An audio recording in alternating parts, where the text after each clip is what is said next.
Hello everyone, welcome back to One Piece Nerd. Oda's 2-week break is nearly over, and the One Piece story will resume next week. Like all of you, I'm excitedly waiting for the new chapter. In it, we're likely to get more information about Loki, who's expected to be the main antagonist of this arc, but that's a few days away. While we wait, let's explore a theory about the legendary devil fruit that Loki committed patricide to obtain.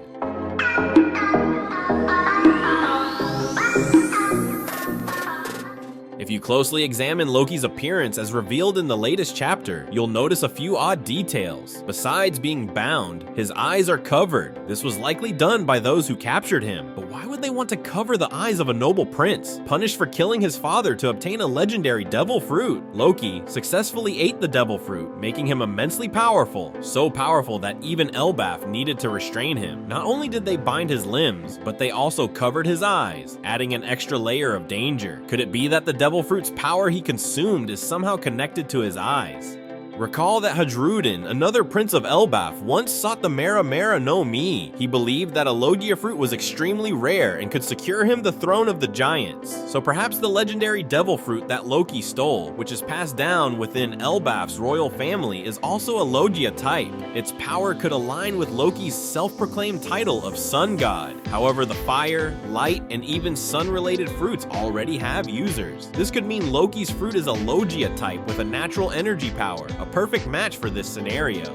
So what might this energy fruit be? It could be a unique devil fruit that lets the user control any form of natural energy at will, essentially turning them into an energy human. The sources of this energy likely stem from two main places, the sun and the earth's core, both extremely hot. This sun god title would then make complete sense. After consuming this fruit, Loki, a giant with immense Logia power, would be terrifying to all giants. Picture Loki as a godlike figure, yet this theory still seems a bit unconvincing to me. So let's consider a second theory. Loki ate a sun Logia fruit. Since this prince calls himself the sun god, why not imagine a Logia fruit with terrifying solar flames or something related, like solar storms, flames that burn at millions of degrees? Celsius would surely surpass even Sabo's fire or Akainu's magma, especially considering this is a legendary Elbaph devil fruit.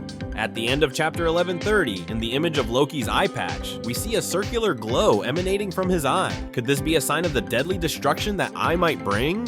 Covering his eye could be a way to seal part of his devil fruit power, as if a single blink could incinerate his opponent instantly. If this is true, it would be fascinating to witness the awakening of a Logia devil fruit, demonstrating the terrifying power of a figure that even the giants fear. Now, let's move to the third theory. I've discussed this in a previous video, so I'll just summarize it here. This is about the legendary Zoan devil fruit of the fire giant Surtur. In Norse mythology, Surtur is the greatest fire giant, the protector of Muspelheim, wielding a blazing sword hotter than the sun. Surtur is destined to lead the fire giants against the gods. In his assault, he destroys Yggdrasil and burns down all of Asgard. Mentioning Loki, this also explains why Ragnarok begins, as he indirectly causes Baldur's death, Odin's son, plunging Midgard into a harsh winter, similar to the cold place where Luffy meets Loki. One brings Ragnarok, the other plays a crucial role in this monumental event. In One Piece, he declares himself the Sun God and possesses a monstrous fire ability. Regardless of the story, the details seem intricately connected, don't they? Additionally, the giant sword piercing through Elbaph might be Surtur's sword from the past. Perhaps he was defeated and sealed within a devil fruit, which Loki then ate, becoming the cursed prince now imprisoned in a frigid land, further suppressing his intense firepower.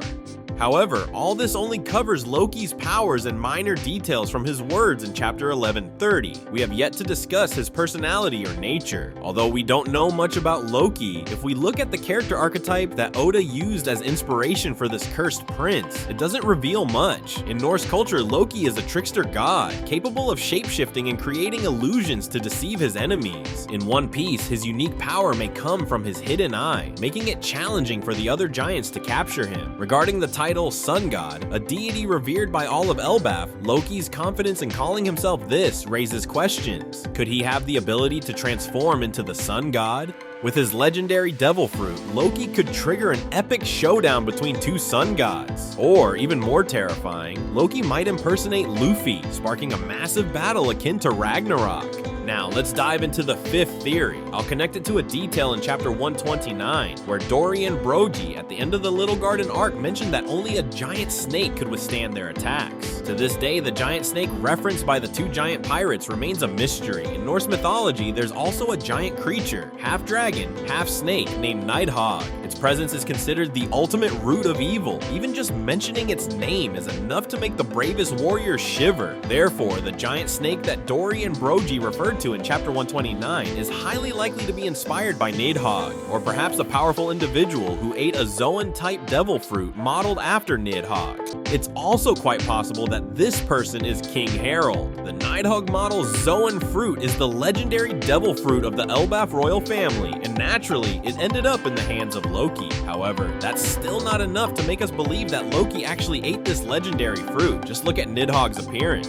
According to historical records, this creature's body is entirely covered in gleaming scales and has sharp horns protruding from its head, just like the helmet Loki wears in chapter 1130. Another detail that makes me lean towards this theory is the place where Loki meets Luffy, a setting that closely resembles descriptions of Niflheim, one of the 9 realms in Norse mythology, representing a world of mist, cold, and ice. More specifically, this is Nidhogg's lair, located at the very bottom of the Yggdrasil tree, mirroring how Loki is being held captive there.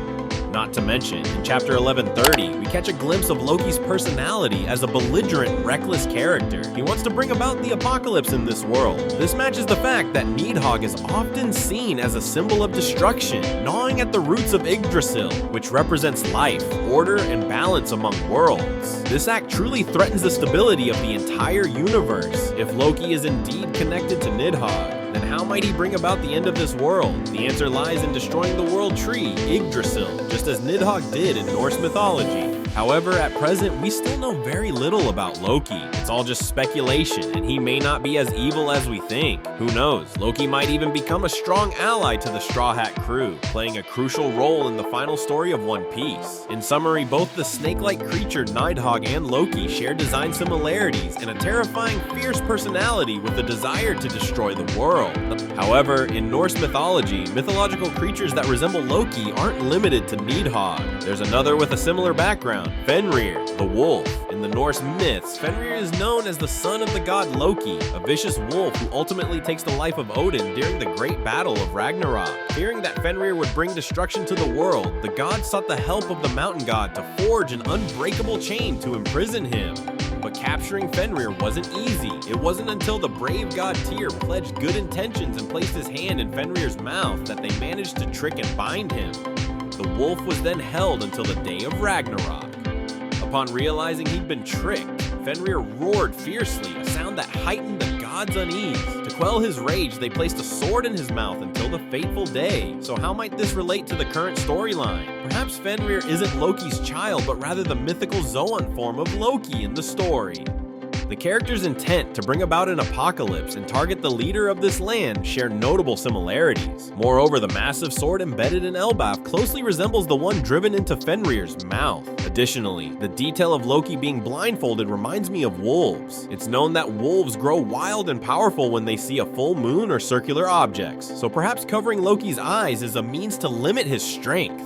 Furthermore, if Loki's devil fruit power truly is Fenrir, that would be fascinating. In Norse mythology, Fenrir is said to have swallowed the sun, so who knows? Luffy may be dominated by Loki in their first battle, only to finally unleash his Nika form to turn the tides against him. Those are my theories about Loki's legendary devil fruit. After watching, which theory do you find most convincing? Or if you have different predictions, don't hesitate to comment below so we can discuss together. Thanks for watching the whole video. Until next time, goodbye and take care.